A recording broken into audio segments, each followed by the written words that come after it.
Hello everyone, this is Balu. Today, let us discuss again. We are back into the geotechnical engineering. Today, discuss about permeability of soil. Yes, what is permeability of soil? Why we have to study about permeability of soil?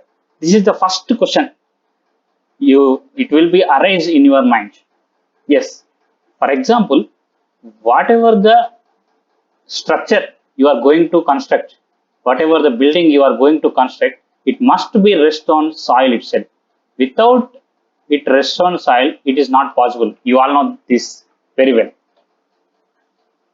For this condition, you have to study the whole properties of soil. By analyzing the whole properties of soil and analyzing the soil bearing capacity, you can come to the conclusion that this soil can resist this type of loads and it can bear this structure. That is why we are going to discuss all these properties. Today, we are focusing on permeability of soil. First of all, what is permeability of soil? Permeability of soil is nothing but the ability of soil to allow the fluids to flow through it.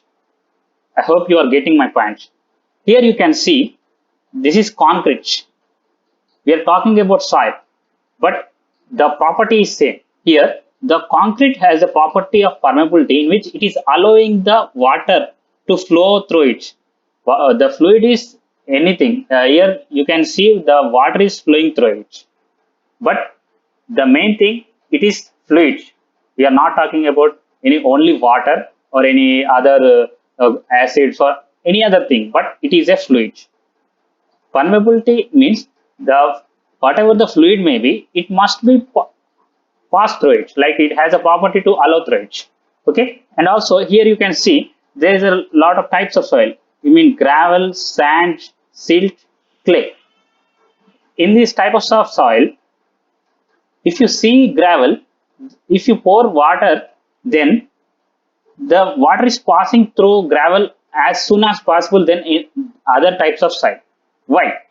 That means as the size of grains of the soil particles is increasing, then it has high permeability. If the voids in the soil is also getting increased, when the size of the particles is getting increased in the soil, then automatically this permeability is also getting increased. From this one, you can come to the conclusion that permeability is directly proportional to the size of the grains of soil particles. We can compare with this. Gravel size is greater than sand size, greater than silt size, greater than clay size. Clay is very, very small. In clay, there is a lot of very minute size particles are present in it, where the grain size is very, very small. That's why the permeability is also greater in gravel than sand, greater than silt than clay. Next, yes, the main principle governing permeability is Darcy's law. What is this Darcy's law? Darcy's law states that the velocity is directly proportional to the hydraulic gradient.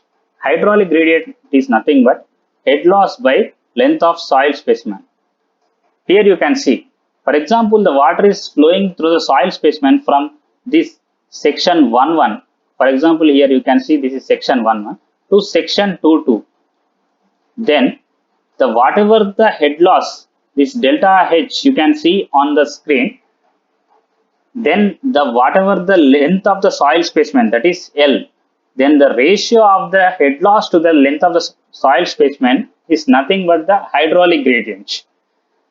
Then if you remove the proportional decimal, you can get the constant, that is permeability K. Then if you know the discharge formula, discharge is nothing but area into velocity. Then Q is equal to KIA. A, here you can see A, this is the whole area of cross section of the soil specimen we are talking in this formula. Then when we enter into the seepage velocity, here you can see seepage velocity. Here you can see the V, this is the average velocity you can say. But what is the difference between average velocity and seepage velocity? Here you are talking about the whole area of cross section of soil specimen and whole length of the soil specimen. But when you come to the seepage velocity, you are talking about the whatever the void area in between the soil particles.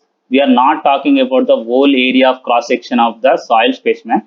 Here you can see there are a lot of minute particles in the soil specimen. The what is the velocity in this between the voids of the soil? Then that is the seepage velocity. We can say that. For seepage velocity, you have formula. Seepage velocity is equal to average velocity, whatever the velocity you can see in the Darcy's formula, by n. N is nothing but porosity. You will be well known with porosity when you saw the first videos of my YouTube channel. Then seepage velocity is nothing but coefficient of percolation into I. I is nothing but hydraulic gradient. Next one. You also remember that the velocity V, average velocity, is always greater than seepage velocity, and also coefficient of percolation is greater than permeability K. For better understanding, you can see here,